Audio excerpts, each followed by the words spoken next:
Good morning. We are extremely pleased that you are here. It is good to come together for the purpose of co-creating. Do you agree? Yes. You are knowing what you are wanting? Yes. And you are enjoying the fantastic contrast that prods you into that awareness?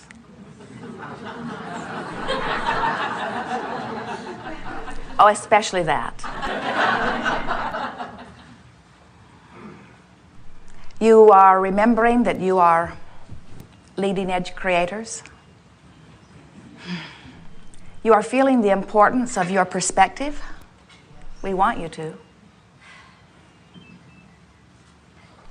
As you are here on the leading edge, with all of the variety of perspectives that you hold, you literally summon Source forward. And in the process of your contrasting, comparative, evaluating, focusing is the best word, experience, you literally summon Source. Do you know that? In your physical format, you have an expression that you often say or hear, which says, ask and it is given. But there are few of you who really understand the full meaning of that. A fuller meaning than you may realize is every small preference or every loud cry, every wish for everything is answered. You can't even hint at a desire that all that is does not move circumstances and events in heaven and earth in order to accommodate you. And sometimes when our physical friends hear us say that, they say, Abraham, what planet are you focused on? Because there are so many things that I've wanted, or those around me have wanted, that do not appear to be being answered. So many requests that seem unanswered. How can you say, ask and it is given? And we say, because when you ask, it is given. You may not be letting in what you are asking for, but it is being given. And then you say, that makes no sense to me. Why would I, of all people, who wants this more than life itself, not let in what I'm asking for? And we say, it is because this is a vibrational universe and you do not understand your own vibrational nature. If you have desires that are not being fulfilled, it can only be for one reason. You are not a vibrational match to your own desire. Well, that's easier to understand, isn't it? Because when you are standing in the pain of sickness, or in the discomfort of not enough money, or in the heartbreak of a failed relationship, you cannot possibly be a vibrational match to what you're asking for. When you want more money, you can't be in fear of debt or not enough money. When you want wellness, you cannot be embroiled in the vibration and the trauma of an illness.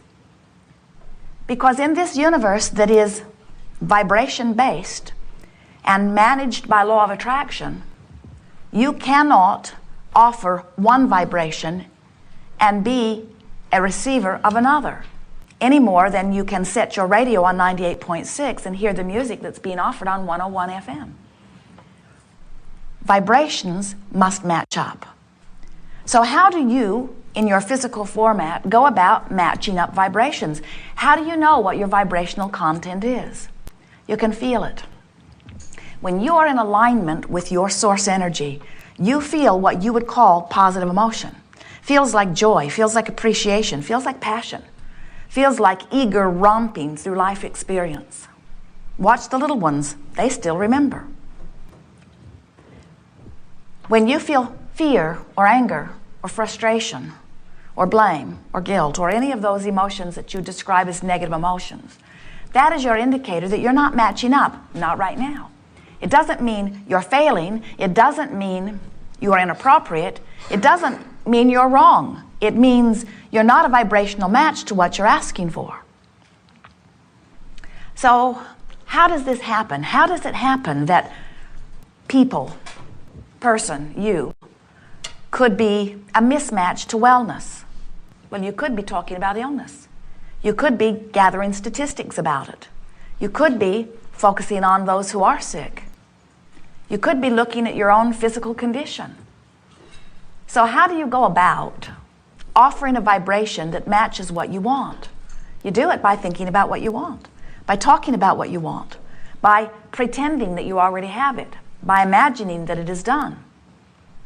But sometimes the trouble with that, if you really, really, really want something, is when you think about this thing that you want, what really happens is that you activate the vibration right where you are. So instead of moving closer to what you are wanting, you just aggravate where you are. So then you say, well, I'll try harder. But that only aggravates it more. And so then we say to you, you got to come to terms with what your dominant vibrations are. You've learned them over a period of time. Some call them beliefs. Some call them core beliefs. That makes them sound really unchangeable. We prefer to call them dominant vibrations, and we even prefer to explain that the reason that a vibration is dominant is just because you've practiced it quite a bit. In other words, you've activated that thought on a pretty regular basis, and law of attraction is helping you out by now bringing you more thoughts that are like the thought that you keep activating, until pretty soon that's just the easiest way for you to go. Not because you want to, not because it's the best thing for you, not even because it feels good, but just because that's what you've been doing. So when we ask you, of these choices, which feels more like you in this set of dominant beliefs, when you think of money or abundance, financial abundance, does it feel like freedom and adventure to you, or does it feel like struggle? Does the subject of money feel like elation or fear?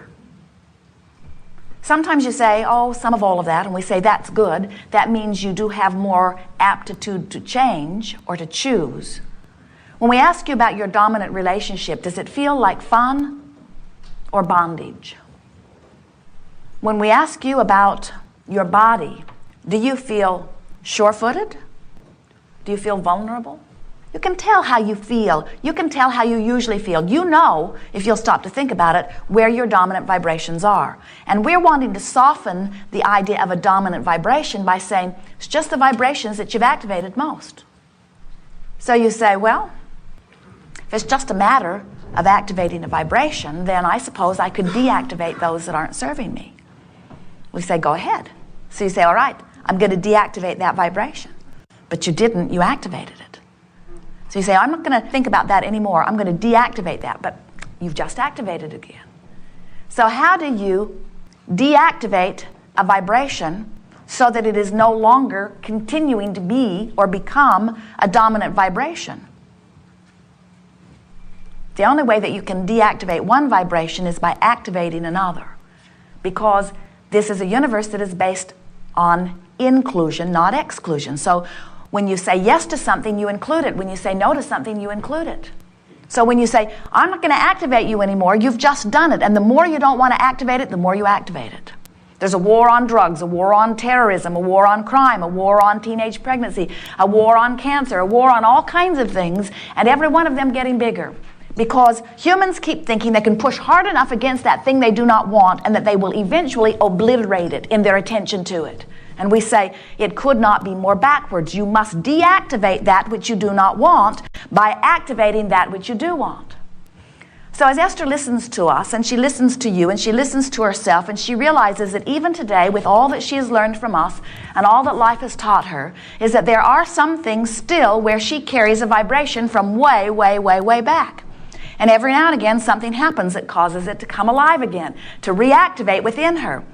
So one day she got all huffed up and she's pounding on whatever she was standing next to, and she said, I can damn well choose what is my dominant vibration. I can choose. And we said we had hoped you would feel more positive about it.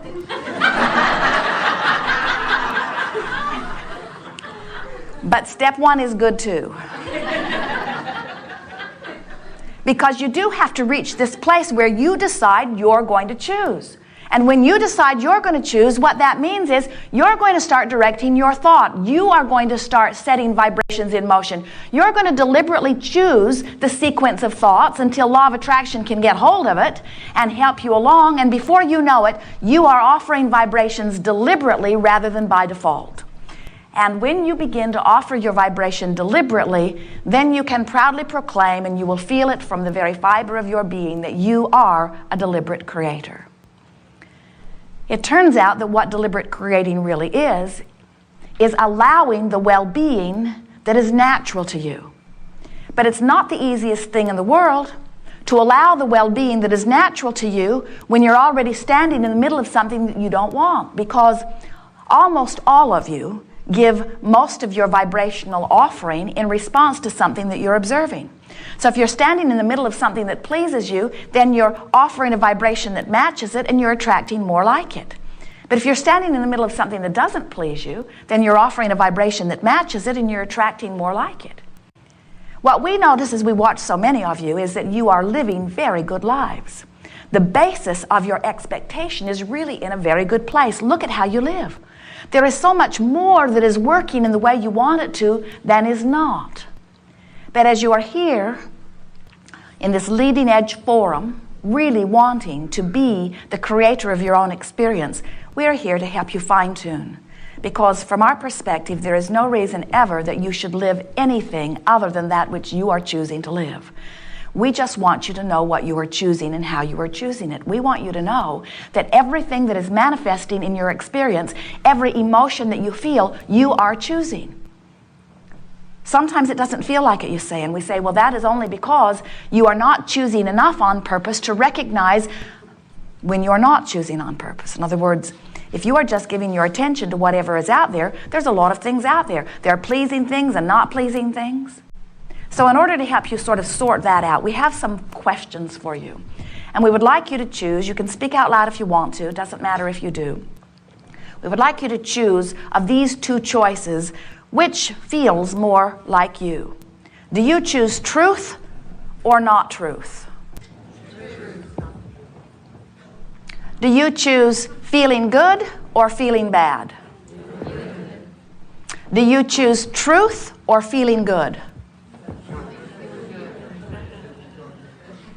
We hear your words. We read your vibration. It's a mind twister, isn't it? Because you never really thought about it in that way. You've been trained to tell the truth. And you want to feel good. But when it comes right down to it, and your choice is to tell it like it is, or to tell it in a way that would feel better, almost without exception, you feel mandated to tell it like it is.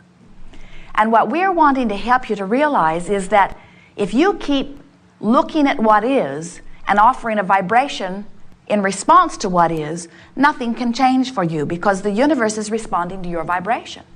So if you observe and then vibrate and then receive in response to your vibration, you do not have control.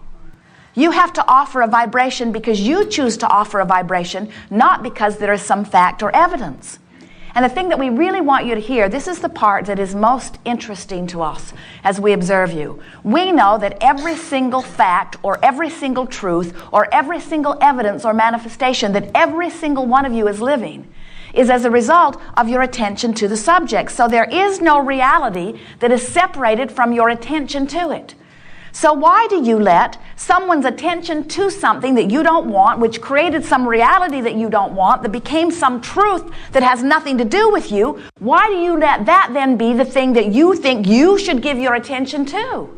That's like saying, I should think the thought that I don't want to think, that makes me feel the way I don't want to feel, that will give me the manifestation that I don't want to manifest because somebody else did. And we say, what has that got to do with you? And you say, well, it's true. And we say, there are a lot of things that are true that you do want, and there are a lot of things that are true that you don't want. Don't you think it's time you began to choose which of those you offer a vibration about? We do. We know it is what you intended as you came forth into this physical body. You did not say, I will go forth and give my attention to any old thing, achieve vibrational harmony with all kinds of things wanted and not wanted, and then I will live the struggle of human life. And the better I do in the struggle, the greater reward will be.